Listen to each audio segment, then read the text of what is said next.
like I said, I've been jamming in Nashville forever, and there's just a vibrating, high-velocity goodwill and decency and a work ethic, a Herculean work ethic down there in that part of the country that just doesn't know the word can't, doesn't know the word stop, doesn't know the word won't.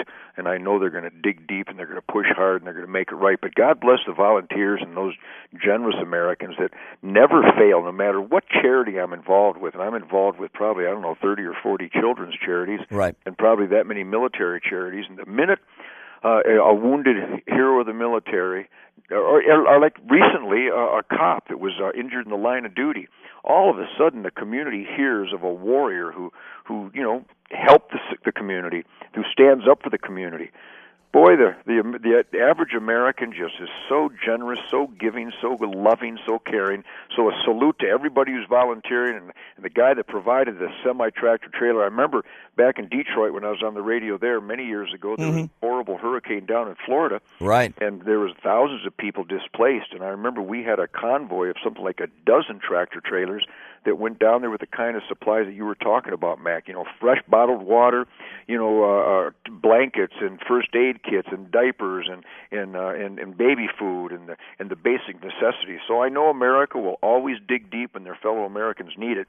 And it's important to note that you cannot rely on your average Fedzilla bureaucrat when it comes time. There are only the guilty need to feel guilty, and God bless the bureaucrats who have souls. And that I did understand that the mayor of Nashville has dug deep, and he stayed up late and got up early, and he is a force to reckon with. So I salute the good mayor of Nashville.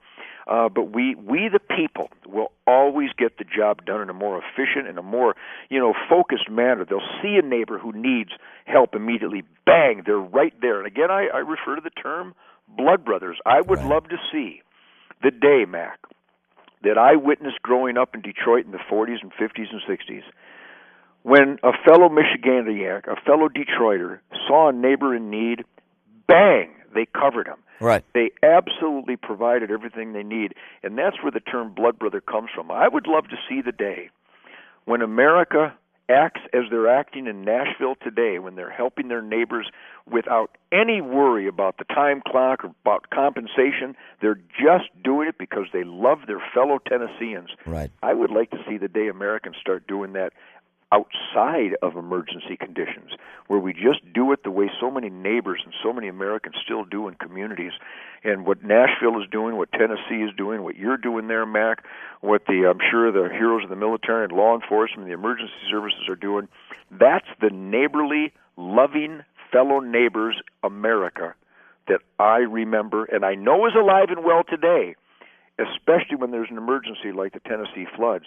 But my prayers are that happens 365, 24/7 as soon as possible. Right on, Ted. Well said, my friend. Outside of this disaster down here in Middle Tennessee, what's going on in the Nugent world? What's happening for the summer? You back out on the road again? You got a record? What's happening? Let the folks know. Well, me and the boys been jamming, Mac.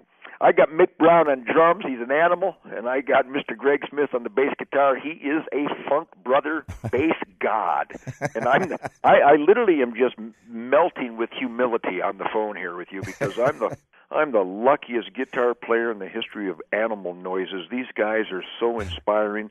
They got so much heart and soul. We did a concert in Tucson here 2 weeks ago. Yeah. And I jammed at the big vintage guitar show here in Dallas.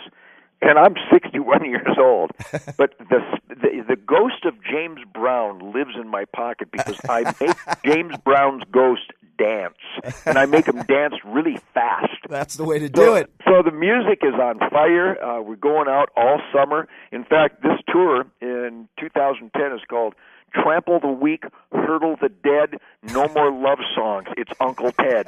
And I'm going to teach the white folk how to dance properly, and I'm just going to have the time of my life. And we are playing in Nashville. We're playing in Nashville sometime in July, so I'll warn you, Mac. So you're breaking that news right now live to this audience. Now, hey, man, that's worth even more of a pump up than spending 20 minutes on the telephone telling the community we're going to be all right. We get to climax that with a Ted Nugent show a little bit later in the summer when things are clean. And me and the boys cannot wait, because we know everybody in Nashville loves their music and they really crave their guitars. So we're coming out.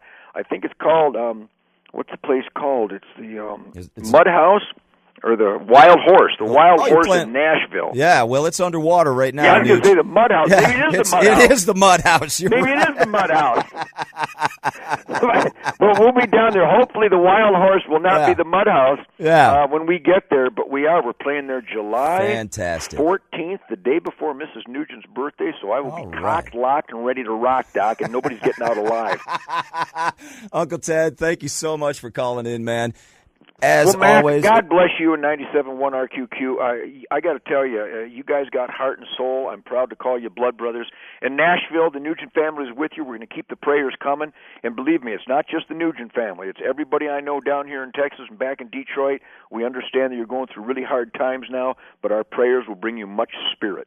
Ladies and gentlemen, the one and only Ted Nugent. Thank you, Ted. 97.1 RQQ.